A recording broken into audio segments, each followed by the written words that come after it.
want to know, is there anybody in here who can definitively say with evidence by looking at your behavior, not your clothes, that you are not who you were?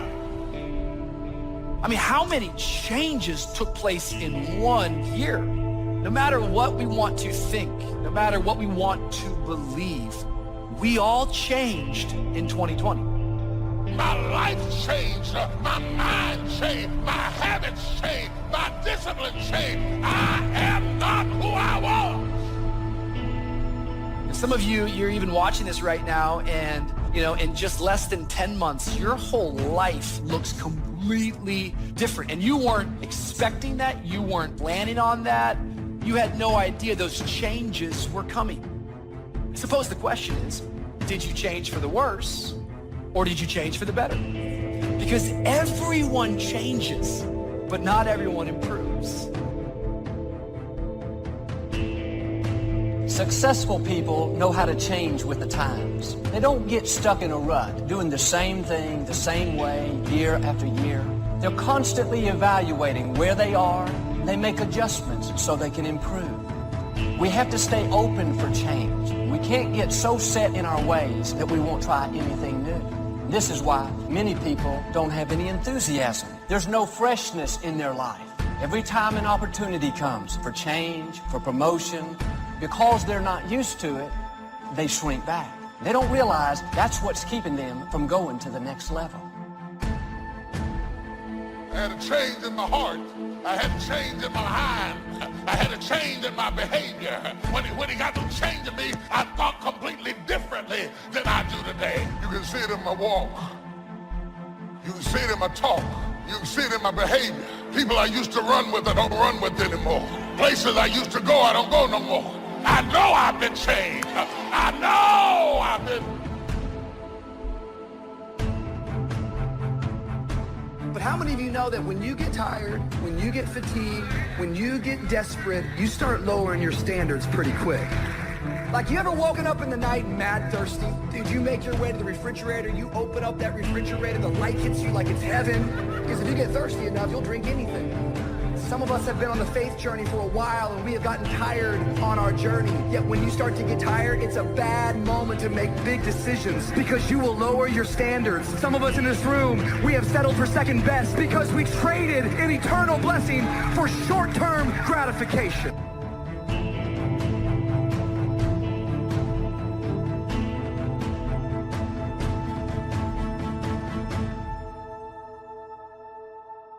Napoleon said, number one, a leader needs unwavering courage.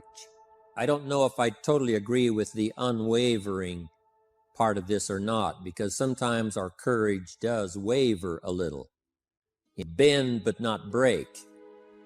Courage mounts up, and then sometimes we have the doubts that creep in, and we reach a little deeper to find that courage that overcomes our doubts and our fears.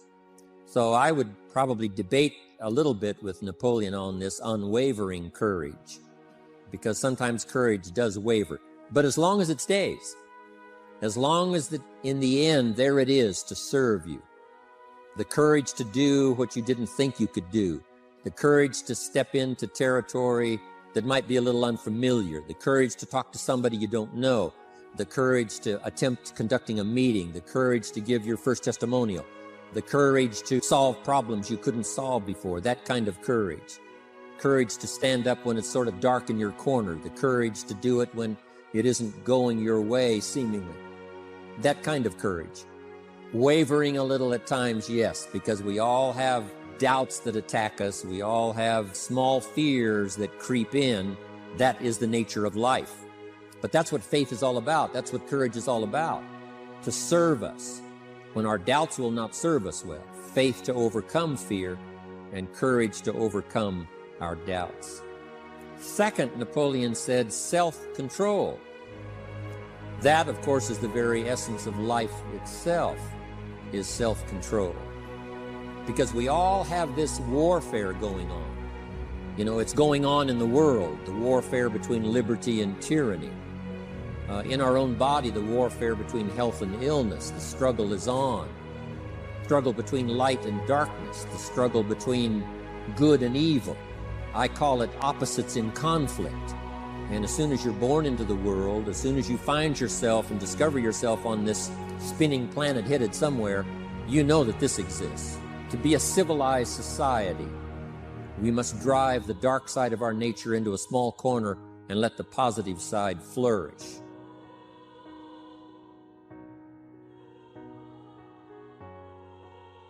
And in the coming days, don't be surprised if God brings new opportunities across your path.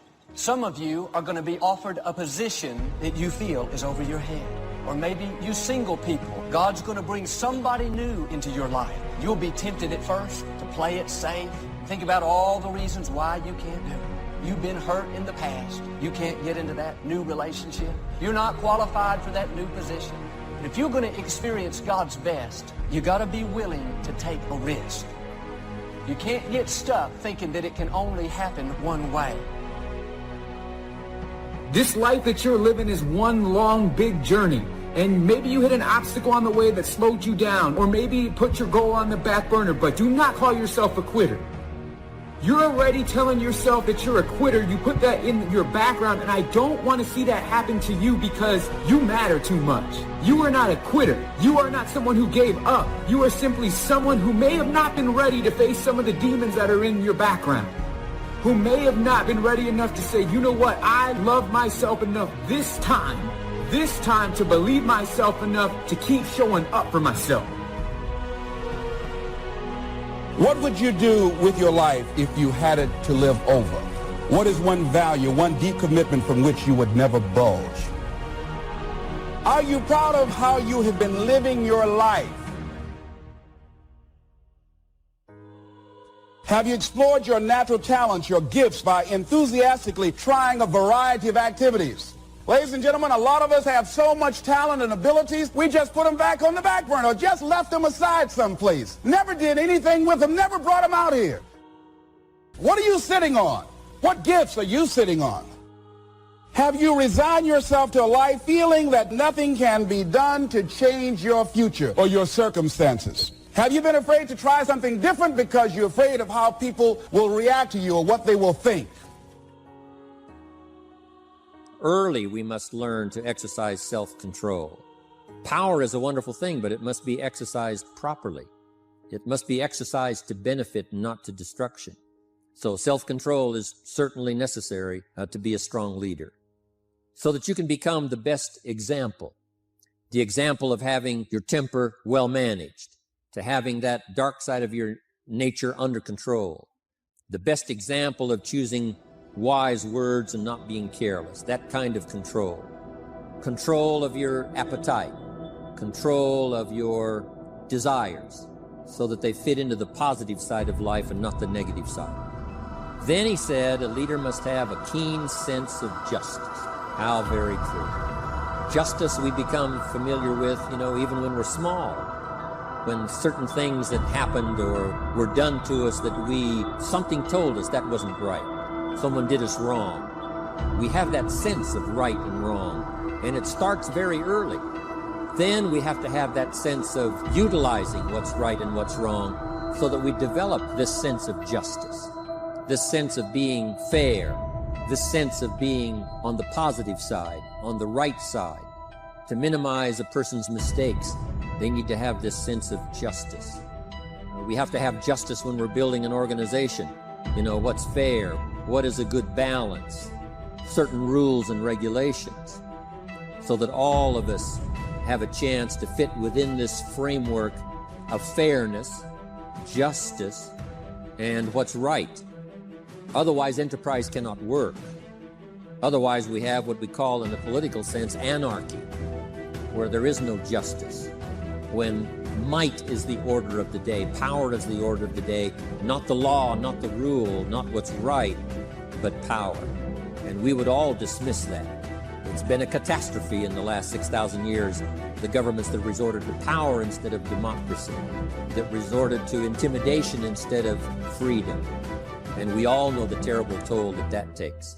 But it takes a toll not only politically in a country or politically around the world, but it takes a toll even in enterprise. It takes a toll in school if a teacher is unfair. It takes a toll in working on a team where someone is unfair or where the leadership is not fair in the administration of justice. So this is true. A keen sense of justice and what's fair and what's right. Part of this we have to learn as we go. You know, you don't have it all the first year. You haven't got it all the second year, the third year. After all the years that I've been around, both as a human being and as a business person, you're still, even at these years, trying to decide what's best, what's fair, what's right, to give balance to our life and to build on a firm foundation for the future. Here's another one he said, definiteness of decision. Indecision is the thief of opportunity. If you don't decide, the opportunity could slip away. If you don't decide what you're going to do today, the day could get away and you're not very effective. To the best of your ability, have some idea, some good plan. Sure enough, the day escapes. And in the morning you say, let's see, what should I do now? In the afternoon you say, hey, time's getting away from me. What should I do now? And now most of the day is lost.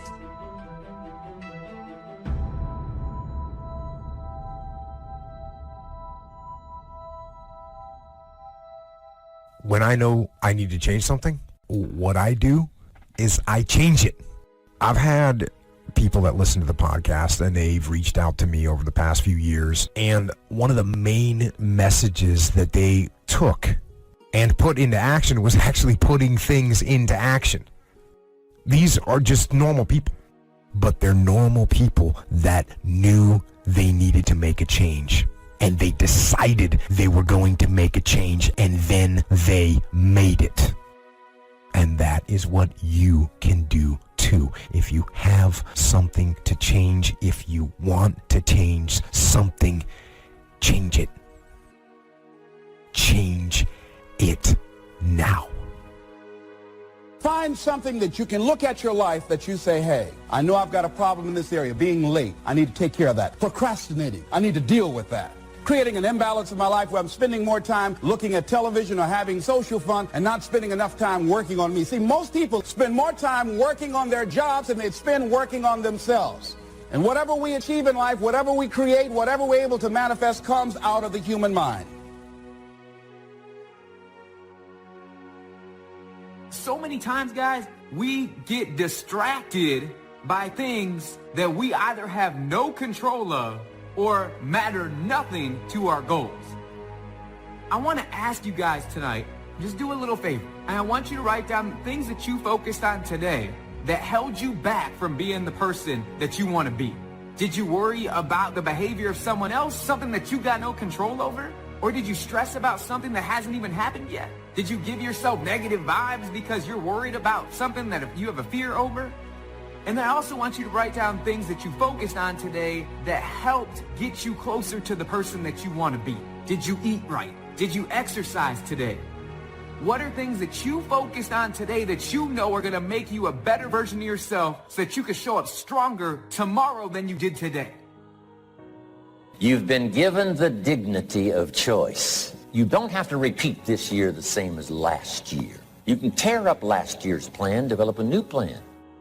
Now here's the choice on being a human being. To be part of all we were meant to be, or to be all. To strive for all, or half, or some. The choice is up to you. To develop one skill or 10 skills. And this is all a matter of choice. And when someone says, no, you ought to learn 4, you've got to resist all that. Because this is personal dignity. And you don't want to destroy someone's dignity by doing all the oughts and then they feel reluctant to do it. Now we've got problems. Most of the day escapes not being utilized. It doesn't work for you simply because you didn't make those decisions early, at the early part of the day. The decisions we make in the early part of our life sometimes last for a lifetime. The early decisions that you make about what you're going to do with your life, those decisions are vitally important. If you neglect them and don't make them, sure enough, the time passes and the opportunity sometimes is diminished. And sometimes you spend a lot of time now catching.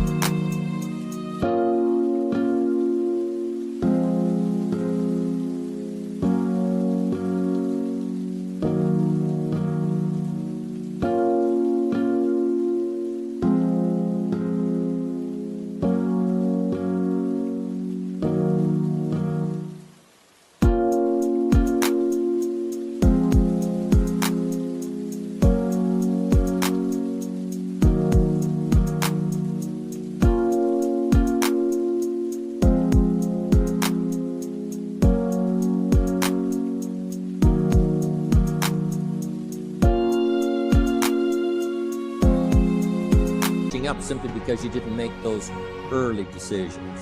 So it's the decisions at the first of the day, it's the decisions at the early part of the month, it's the decisions at the early part of the year that greatly determines what kind of year you're going to have. The decisions you make in the early days of your marriage, sometimes those are the decisions that affect the marriage for a lifetime. The decisions you make at the first chance you see opportunity, those decisions, what you're going to do with it, how far you're going to take it, what it's going to be meaning to you in the years to come. Those early decisions are vitally important. Then we need decisions to correct poor decisions, to overcome our mistakes. It's possible, of course, for all of us to make unwise decisions. And at the end of 1 year, at the end of 1 week, 1 month, or at the end of a few years, we say, that decision cost me too much. Cost me a lot of time, cost me a lot of money, cost me maybe a good relationship, cost me a chance to be productive. But as long as you're alive, there's still a chance to use new decision power to correct the mistakes of decisions that were bad in the past. All of us have the opportunity to do that, but I think Napoleon was right here too. You got to be definite in making decisions so that the opportunity doesn't pass you by. Take advantage. Here's the next one. Napoleon Hill said, a good leader has definite plans. How important that is. So here's what you should do. The lack of plans have lost a month or two, or you've lost a week or two, or maybe you've lost a year and you were 10% effective instead of 100%. Now's the time to change all that and start making some plans. You got to have some plans for your family, all right? You got to take your family along. Don't leave them out. One of the challenges all of us have in making our plans is how to balance everything, to make sure that we don't regret at the end of a year, I spent too much time on that. I spent too much money. And then if you have, say, how can I not do that again? Construct some better plans so that you won't have any regrets at the end of a year to come, 5 years to come, 3 or 4, 5 years to come. But now for you, your plans to be financially secure. You got to have a good plan for your resources so that you find yourself secure regardless of what happens. One more on plans, and that is the plan for your personal development. The plan to be better this year than last year. The plan to take the classes, attend the workshops, do everything you possibly can to show personal progress, not just financial progress, not just the progress of having one more car or one more home, but the progress of personality, the progress of communication skills, the progress in how to deal with people, progress in using your influence so that it multiplies its power by 5 by 10 versus what it used to be. You need those kind of plans. A plan for personal growth, personal development. Next, Napoleon Hill had a good saying. It was something my father had and passed it on to me as a good philosophy. And here's what he said. A good leader has the habit of doing more than what he gets paid for. What an incredible philosophy this is. The habit of doing more than you get paid for. It's what we call the service that you put out like seeds in the ground that doesn't bring the harvest immediately, but the harvest is yet to come. It's called like putting out the capital in capitalism. Doing more than you get paid for means that you're getting ready for the next move up. Because if you do more than you get paid for, you've made an investment. The average person might think if I do more than the company requires, then they're ripping me off. I'm not getting paid for that extra time, that extra attention. But you must not view it that way. You must say, I'm getting there a little earlier, staying a little later, as an investment in my own personal future, because I want that kind of reputation. I want that kind of philosophy to work in my life. Do more than you get paid for, right? They've got the product, you've got the money, but you can't stop your investment there. Now you must develop the investment in time, effort, and energy in turning that new customer into a testimonial. And sometimes that's the most difficult work, the work after the sale. Because the sale might be fairly easy. Someone says, hey, I've been looking for this product, I need it, here's my money. But now you've got to stay with them, make sure they don't just buy the product, but that they use the product.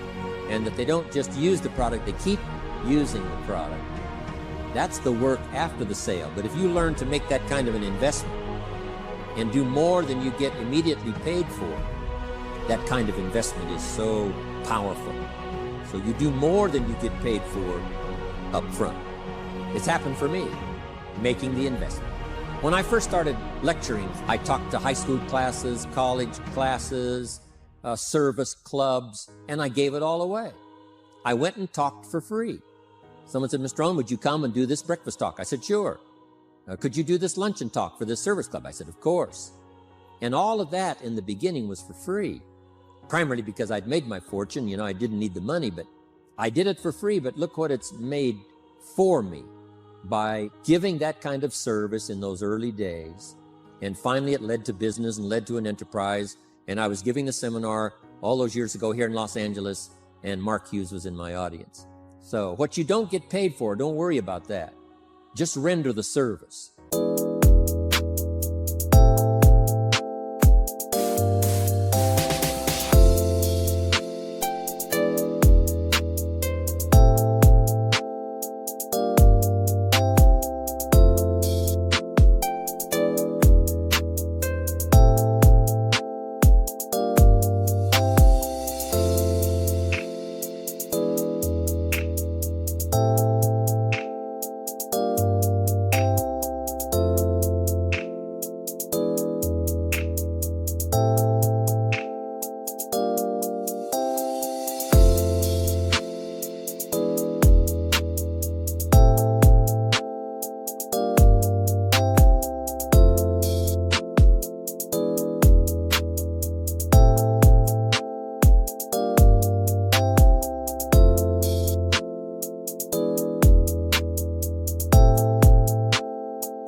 With the vision of the future, that it'll come back multiplied if you have this kind of habit, this kind of philosophy. Next, Napoleon Hill talks about personality. You need a pleasing personality. There's many parts to your personality. One is your working personality. The kind of behavior, the kind of attitude that you need, especially in the public. Some things you can kind of get by with, being a little careless, maybe in private, but in public, where it counts so much in your paycheck, it counts so much in building your business for the future, your own personality. But here's what you also must remember. You develop your personality in private so that it serves you well in the public. Sometimes we get the mistaken idea, I can be careless with just these few and be more careful when I have 1,000. But see, that doesn't work that way. Careless with a few, sure enough, that will creep into your presentation for 1,000 people. You say, well, I'm only talking to 2 people, it doesn't matter much. That's when it really matters. Because if you'll practice well there, using your personality, using your influence, to get someone's attention, to get them to listen, to get them to participate, the kind of personality that someone says, I'd like to be around this person. They're unusual. They're not like the average person I meet on my everyday experience. That kind of personality. But you've got to practice it behind the scenes. You've got to practice it one-on-one. And if you're effective one-on-one, 1-on-3, 1-on-5, I promise you, that will get you ready to now perform with the kind of personality, the kind of charisma that wins people when you're in front of 500 people, 1,000 people, 5,000. So this is a good point, working on your personality. Here's the best gift you can give someone, and that's the gift of attention. Attention is so powerful. So, same thing you can learn to do. Utilize your personality, utilize your influence, give people the gift of attention. Next, Napoleon Hill said a leader needs sympathy and understanding. We have to develop that early in our lives. All of our lives, we have to look at those that are less fortunate than we are. Those who need a helping hand, and especially now we learn to look at those who need an opportunity, those who need a change in their health, those who need a change in their life and in their lifestyle. It's this kind of sympathy and understanding that drove Mark Hughes to construct the company. It took that kind of understanding, that kind of sympathy, that kind of deep emotional feeling. Then Mark understood what it meant to be poor. He understood what it meant not to have. He understood what it meant to be short on finances, on resources. He understood what it meant to lack full formal education. He knew all of those lacks.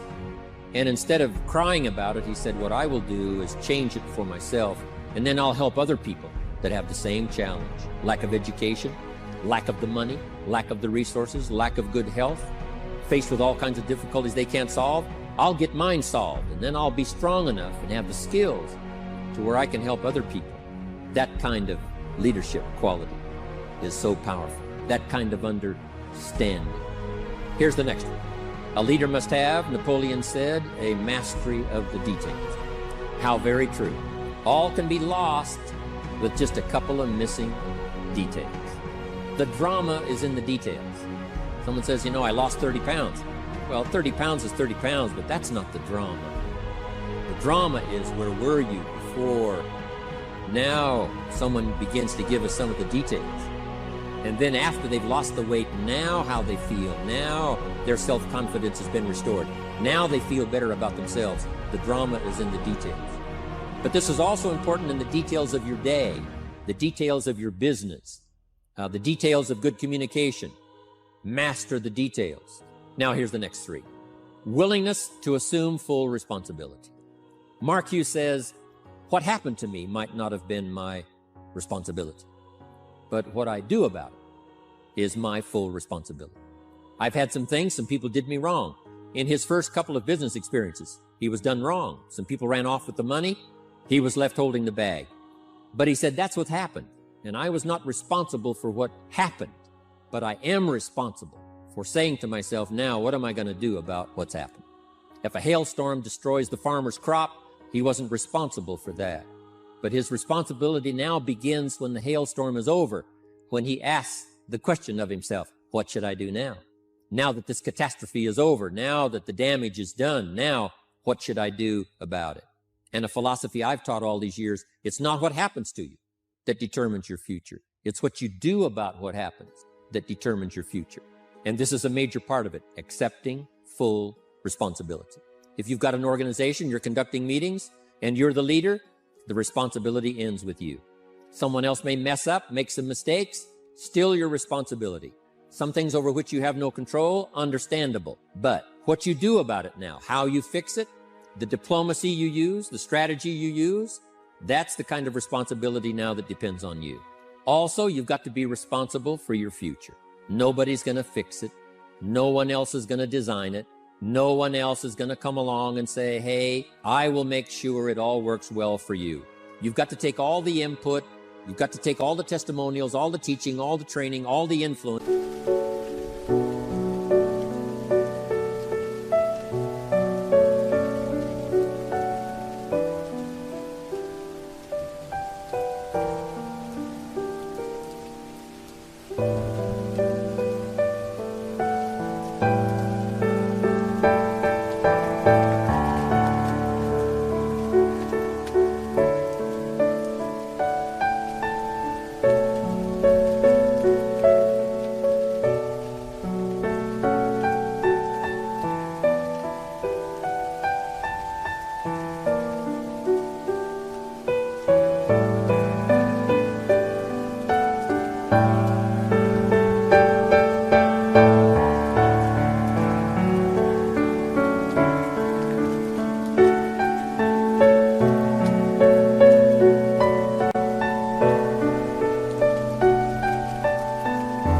Then you've got to have the responsibility of designing your life. You can design a life of prosperity, or you can design a life just to coast and get by.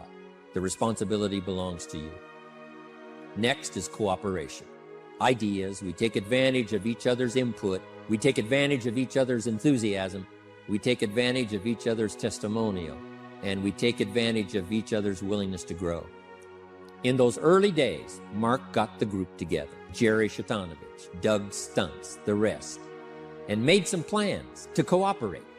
Said, no telling what kind of powerful meetings we can have if we work together. No telling how many people we can affect, even right away, if we work together. You do this part, you do this part, I'll do this part, we'll make it work together, and we'll get the ball rolling. There's an ancient phrase that says, if 2 or 3 agree, nothing is impossible. If they agree on the same project, if they agree on the same vision, if they agree on how to get there, I'm telling you, nothing is impossible. Nothing can stand in their way. Just 2 or 3. If we cooperate, there's nothing we can't do. There isn't anyone we can't touch with this incredible story. Cooperation. That's why I'm here. Send out some ideas. Give you some notes to take, something to think about and ponder. something to talk about with the people that you associate with and are building your business. That kind of cooperation is going to make this a powerful year. But it'll get us to much more than just those numbers. It'll get us to a place of honor, respect, prestige, influence, feeling good about ourselves for the hard work that we're doing, cooperating with each other. Now, here's the last one. Napoleon Hill said, a major attribute of leadership is vision. Vision is in many parts. One, a vision for your own course to follow. A vision for you, for yourself. A vision for your financial future. A vision for your health. A vision for your wealth. A vision for you to latch onto and make something out of. A vision for your family, because vision must now lift others as well as ourselves. Guess what our family is counting on? That we'll be able to see things that at first they cannot see. That we'll be able to look further into the future than perhaps they will be able to look. The same is true with your organization, the people that are around you. They're counting on your vision. Perhaps you've been there a little longer than they have. Maybe you've been there a lot longer than they have. And they will look to you to help them see things that they can't see in the beginning. And if you will do that, develop that attribute of leadership, I'm telling you, you'll have such a dramatic effect on your organization, it will be unbelievable. A vision for yourself, a vision for your family, a vision for your organization, a vision for the people that you're close to.